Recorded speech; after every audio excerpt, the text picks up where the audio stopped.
Hello दोस्त, तो आपका इस यूट्यूब चैनल निर्माण क्लासेस पर स्वागत है। चल रहे थे कौन सा मॉडर्न हिस्ट्री में पुर्तगाल चल रहे थे। तो कल के वीडियो में हमने देखा था कि पुर्तगाली ईस्ट इंडिया कंपनी किस तरह से भारत में अपना विस्तार किए और उनका पहला व्यापारिक कोठी कहाँ खुला, तो कोचीन में खुला। कब खुला था? 1503 में।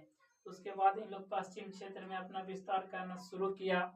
तो उसके बाद गोवा में अपना व्यापारिक केंद्र खोला, उसके बाद मुंबई में। इसी तरह अपना विस्तार करते करते बेसिन, इधर दमन और दीव में भी इन लोग अपना पश्चिमी क्षेत्र में विस्तार किया और पूर्वी क्षेत्र में दो महत्वपूर्ण व्यापारिक केंद्र स्थापित किए, जिसमें से पश्चिम बंगाल में हुगली स्थापित किया और इनका बांग्लादेश में एक बहुत महत्वपूर्ण व्यापारिक केंद्र स्थापित हुआ जिसका नाम चटगांव था। तो आज हम लोग यहीं से नेक्स्ट देखेंगे और अच्छे से जानने का प्रयास करेंगे कि पुर्तगालियों का यहाँ से पतन किस तरह हुआ, भारत से किस तरह पुर्तगाली लोग का पतन हुआ, उसके बारे में हम लोग डिटेल में जानने का प्रयास करेंगे। तो चलिए देखते हैं इसमें क्या क्या बताया गया है। बंगाल की खाड़ी में पुर्तगाल लूटपाट के लिए क्या थे? बदनाम थे। यानी कि जब इन लोग अपना व्यापार स्थापित कर लिया था तो दूसरे देश का अगर कोई भी व्यापार करने जहाज आता था तो उसको क्या करते थे? लूट लेते थे, जिसके कारण वहाँ के राजा एक शाहजहां थे और जिसके कारण यहाँ के राजा कौन थे? शाहजहां और औरंगजेब थे।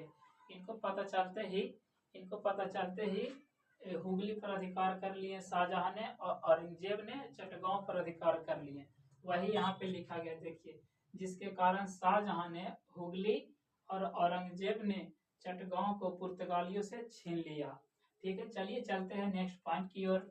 कालीकट और कोचीन के क्षेत्र में त्रावणकोर के राजा का अधिकार हुआ। यहाँ पे इस पे किसका अधिकार हो गया? त्रावणकोर के राजा का अधिकार हो गया। कोचीन पे किसका अधिकार हो गया? त्रावणकोर के राजा का अधिकार होगा।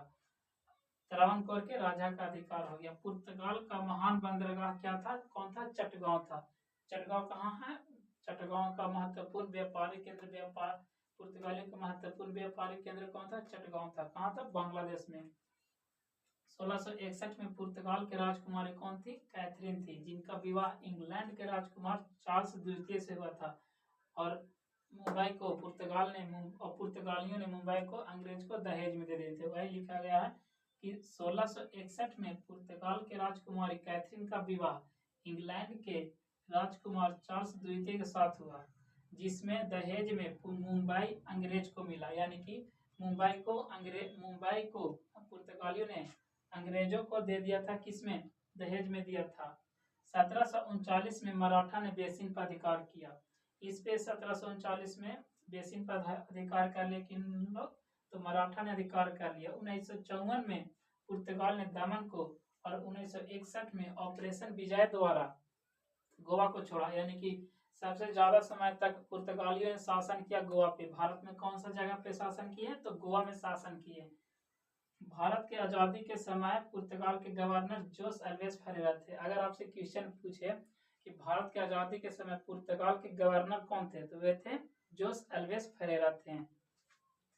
अंतिम पुर्तगाली गवर्नर 1961 में, यानी कि कब? तो 1961 में, जब गोवा को पुर्तगालियों ने छोड़ा था तब।